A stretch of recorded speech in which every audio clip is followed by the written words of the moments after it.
Hello class. So our next topic is reporting and its type. तो firstly I deal with definition of reporting. मैंने आपको previous class में भी बताया था कि रिकॉर्डिंग और रिपोर्टिंग क्या होती है जब हमने डॉक्यूमेंटेशन पढ़ा था, बट रिवाइज करते हैं हम फिर से कि रिपोर्टिंग क्या होती है. Reporting is the verbal or written communication of data recording the client health status, read, treatment, outcome and response, reporting, facilities, clinical design making, continuity of their coordination among health care team. Reporting वो होती है जो एक nurse दूसरी nurse को, example बता रही हूँ, एक नर्स दूसरी नर्स को रिपोर्ट करती है अबाउट पेशेंट हेल्थ. तो रिपोर्टिंग जो है वर्बली भी हो सकती है और रिटन भी हो सकती है. मतलब या तो वो बोल कर जो है दूसरी नर्स को जो है उनकी शिफ्ट चेंज होने के बाद दूसरी नर्स को पेशेंट के बारे में जो भी इंफॉर्मेशन दे रही है वो या तो बोल कर देगी वर्बली या तो फिर रिटन में जो है वो देगी. तो ये क्या है, एक रिपोर्टिंग होता है. जो भी उसका डाटा है, जो भी रिकॉर्ड किया है क्लाइंट के हेल्थ से रिलेटेड, जो भी क्लाइंट के हेल्थ का जो स्टेटस है उसको, या जो ट्रीटमेंट दिया है, या फिर जो भी आउटकम और जो पेशेंट का जो भी रिस्पॉन्स है आफ्टर ट्रीटमेंट. तो रिपोर्टिंग में क्या है कि ये एक मतलब फैसिलिटी होती है, क्लिनिकल डिज़ाइन किया होता है जिसमें क्या है कंटिन्यू हम क्या करते हैं, हेल्थ जो स्टाफ मेंबर्स होते हैं उनसे कम्युनिकेट करते हैं और जो है रिपोर्टिंग करते हैं और जो पेशेंट की हेल्थ से रिलेटेड जो भी इंफॉर्मेशन है वो एक्सचेंज करते हैं. तो रिपोर्टिंग का मैंने आपको बताया था इसके पहले भी कि ये वर्बली और रिटन भी हो सकती है. इसमें क्या करते हैं हम, पेशेंट की इंफॉर्मेशन को जो है एक्सचेंज करते हैं. किसके साथ एक्सचेंज करते हैं, जो हमारे दूसरे स्टाफ मेंबर्स हैं उनके साथ एक्सचेंज करते हैं. तो इसे हम क्या कहते हैं, रिपोर्टिंग कहते हैं. अब रिपोर्टिंग तो पता चल गया कि एक कम्युनिकेशन है जिसमें हम अपनी जो है पेशेंट की इंफॉर्मेशन एक्सचेंज कर रहे हैं. जो भी पेशेंट के हेल्थ से रिलेटेड जो भी चीज़ें हैं, असेसमेंट से लेकर डायग्नोसिस, इंटरवेंशन जो भी प्लान किया है, ट्रीटमेंट जो प्रोवाइड किया है, उन्हें जो केयर दी है और उसका पेशेंट का जो रिस्पॉन्स है वो क्या है, ऑल ऑफ पूरा क्या है, हमें दूसरी जो है हेल्थ मेंबर्स हैं उनको हमें जो इन्फॉर्मेशन जो हम दे रहे हैं उसको हम रिपोर्टिंग कहते हैं. ठीक है, तो अब रिपोर्टिंग के टाइप्स देख लेते हैं. Types of reporting.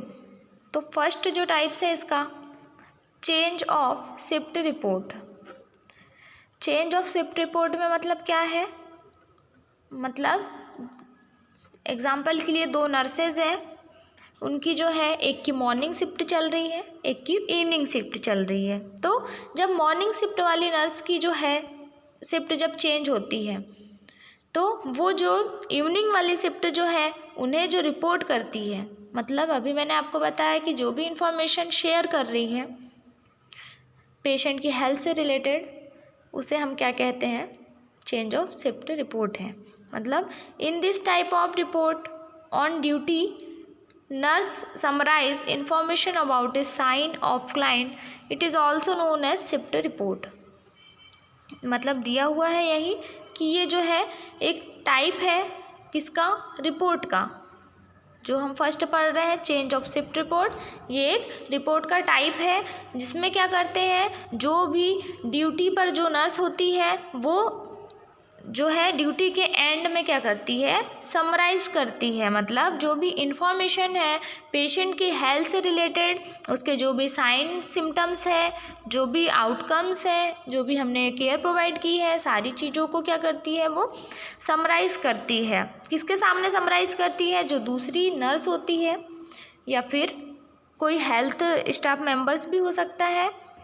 तो उसे क्या करती है, समराइज़ करती है. उसे हम क्या कहते हैं, शिफ्ट रिपोर्ट. मतलब शिफ्ट चेंज होने के बाद जो भी इंफॉर्मेशन एक्सचेंज की जा रही है उसको हम शिफ्ट रिपोर्ट कहते हैं.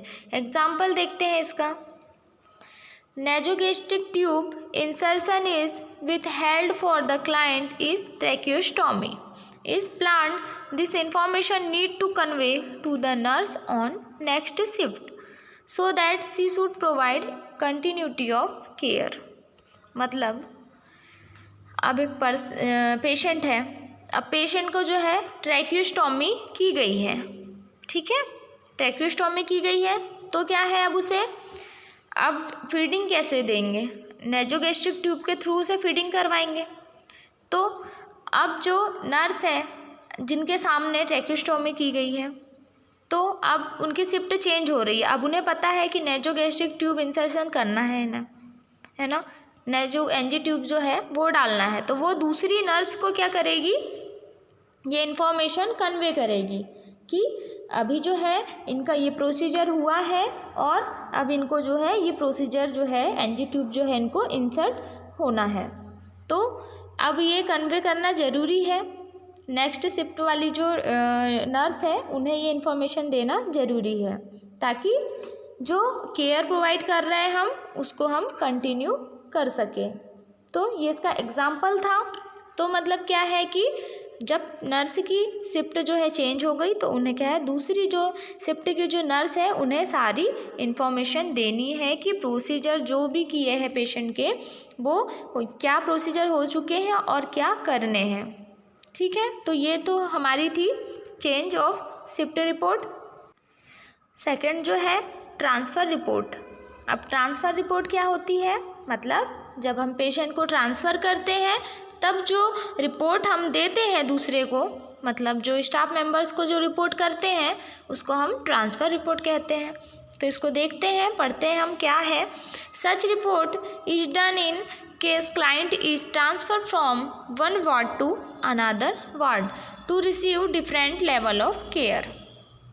मतलब लिखा हुआ है इसमें कि ट्रांसफ़र रिपोर्ट क्या होती है, जब जैसे क्लाइंट को हम एक वार्ड से दूसरे वार्ड में जब ट्रांसफ़र करते हैं, है ना, जो भी हम डिफरेंट लेवल की जो भी केयर प्रोवाइड करने के लिए हम जब एक वार्ड से दूसरे वार्ड में पेशेंट को ट्रांसफ़र करते हैं तब जो हम रिपोर्ट करते हैं उस वार्ड के जो भी स्टाफ मेंबर्स हैं जिनकी भी ड्यूटी लगी हो तो उन्हें जो हम रिपोर्ट करते हैं उसे हम क्या कहते हैं, ट्रांसफ़र रिपोर्ट। एग्जाम्पल देखते हैं। Client transfer from recovery room to medicine ward, well the client to longer receive such intensive service. मतलब क्या है कि जब हम अपने क्लाइंट को जो है ट्रांसफ़र कर रहे हैं, मान लो कि हम रिकवरी रूम से उनको जो है मेडिकेशन रूम में, मतलब आफ्टर सर्जरी के बाद हम क्या करते हैं, रिकवरी रूम में शिफ्ट कर देते हैं पेशेंट को। तो उसके बाद जब हम मेडिसिन वार्ड में जब से उनको पेशेंट को शिफ्ट कर रहे हैं तो जो भी हमें रिपोर्ट करनी होती है पेशेंट की, जो भी है, जो भी प्रोसीजर किया है हमने, जो भी ड्रिप लगाई है, जो मेडिकेशन दी है, वो सारी रिपोर्ट हमें करनी होती है। आफ्टर दैट हम क्या करते हैं, उन्हें वार्ड में शिफ्ट कर देते हैं। तो इसका फर्स्ट पॉइंट देखते हैं और क्या इसके बारे में क्या क्या चीज़ें जो है हमें रिपोर्ट करनी होती है। Client him age gender, primary physician, medical diagnosis, surgery if perform. मतलब जब हम पेशेंट को शिफ्ट कर रहे होते हैं तो हमें क्या करना होता है कि क्लाइंट का जो है, क्लाइंट के नेम, एज से लेकर सारी चीज़ें जो है हमें बतानी होती है। और प्राइमरी फिजिशियन क्या था, कौन से डॉक्टर्स ने जो है इनको जो है डायग्नोस किया, मेडिकल डायग्नोसिस क्या है इनकी सर्जरी क्या परफॉर्म हुई है और अब इन्हें जो है ट्रीटमेंट क्या चलना है। तो ये सारी चीज़ों की जो है रिपोर्ट करने के बाद ही हमें क्या करना है, पेशेंट को शिफ्ट करना है वार्ड में। अब बी नंबर जो इसमें दिया है, summary of progress up to the time of transfer. मतलब हमें क्या करना है, जब हम ट्रांसफ़र कर रहे हैं पेशेंट को तो जो है हमें सारी समरी और प्रोसेस दिया हुआ है, मतलब हमें जो है समराइज़ करना है जो भी प्रोसेस हुई है, जो भी प्रोसीजर किया है, जो सर्जरी की है, वो सारे हमें क्या करना है, जो स्टाफ मेंबर्स हैं उनको समराइज़ करना है पूरे स्टार्टिंग से लास्ट तक जो भी हमने किया है। अब थर्ड है करेंट प्लान ऑफ केयर। फिर हमें ये भी बताना है उन्हें साथ में कि अब जो हमने सर्जरी की है तो अब हमें जो करंट प्लान क्या है हमारा, मतलब हमें अब क्या केयर प्रोवाइड करनी है, तो ये चीज़ें भी जो है हमें बताना है, तो मतलब रिपोर्ट करनी है। अब any special precaution such as isolation etcetera, मतलब यदि हमें कोई से स्पेशल प्रिकॉशन देना है तो वो भी हमें क्या है रिपोर्ट करनी है, क्योंकि अदर स्टाफ मेंबर्स को पता तो नहीं है, हमने केयर की हमारे पेशेंट की, तो हमें जब हम दूसरे को हैंड ओवर कर रहे हैं पेशेंट, तो उसे A to Z हमें सारी इन्फॉर्मेशन जो है देनी है, नहीं तो क्या होगा, एरर्स आएंगे केयर में, है ना, और वो पेशेंट के लिए जो है डेंजरस हो सकता है, पेशेंट की हेल्थ के लिए। तो जैसे कि एग्जांपल इसमें हमें आइसोलेट करना है अगर पेशेंट को, तो मान लो कि पेशेंट को ट्यूबरक्लोसिस है, तो अब टीबी है, तो हमें क्या करना है, उसे आइसोलेट करना है। तो अभी हमें पता है, अब सामने जो नर्स है उन्हें नहीं पता, तो हमें उन्हें सारी जानकारी देनी है कि इस पेशेंट को जो है ये भी जो है डिसीज़ इससे भी सफ़र कर रहा है, तो हमें क्या करना है, इसको आइसोलेट करवाना है। तो जिससे क्या होगा, उसकी प्रॉपर जो है केयर भी हो पाएगी और जो है हम प्रॉपर रिपोर्ट करेंगे, तो उससे जो है हमें आउटकम भी प्रॉपर जो है पॉजिटिव मिलेगा। थर्ड है इंसिडेंट रिपोर्ट। अब इंसिडेंट रिपोर्ट क्या होती है? Incident report are used to document any unusual occurrence of accident, the delivery of client care, such as the client false medication error of needle prick of or the therapy in incidence is any event there is no consist with routine operation of a health care unit of routine care of client. मतलब हमें जो है हम report कर रहे हैं उसके साथ हमें ये चीज़ों का भी जो है ख्याल रखना होगा कि अगर पेशेंट के साथ कुछ इंसिडेंट्स हुआ है या मान लो एक्सीडेंट हुआ है या कुछ भी अनयूजुअल कुछ भी जो है इंसिडेंट्स हुआ है पेशेंट के साथ, वो सारी चीज़ें जो है हमें रिपोर्ट करनी है। अगर पेशेंट मान लो फॉल हो गया है या फिर मेडिकेशन जो है उसमें कुछ मेडिकेशन जो भी हमने दी है उसका अगर कुछ साइड इफ़ेक्ट हो रहा है या हमारी केयर में जो भी एरर्स आ रहे हैं, मान लो नीडल्स जो है अगर वो कुछ प्रिक हुई या जो भी इससे रिलेटेड जो भी है, मतलब इंसिडेंट्स, मतलब कोई भी इंसिडेंट्स जो है पेशेंट के साथ अगर हुआ है तो वो चीज़ें भी हमें क्या करना है, रिपोर्ट करनी है। फोर्थ जो है हमारा मेथड ऑफ रिपोर्टिंग। मेथड्स क्या है रिपोर्टिंग की? Record and report must be accurate, factual, complete accuracy and there are many method use of recording. मतलब जो रिकॉर्डिंग और जो रिपोर्टिंग होती है उसके लिए हम जो है एक मेथड जो है डिफरेंट टाइप की जो मेथड्स यूज़ करते हैं, जिसमें हमारा एक्यूरेट, फैक्चुअल, कंप्लीट, करेंट और जो भी है जो मेथड्स आती है, जो हम नेक्स्ट वीडियो में अब देखने वाले हैं, इसको डिटेल में पॉइंट वाइज देखेंगे कि एक्यूरेट मेथड क्या होती है और करंट मेथड क्या होती है, सारी चीज़ें हम देखेंगे। तो ये रिपोर्टिंग और रिकॉर्डिंग के लिए इन सारी मेथड्स का जो है यूज़ किया जाता है। तो नेक्स्ट अब हमारा जो टॉपिक होगा वो होगा methods of recording and reporting. So thank you class.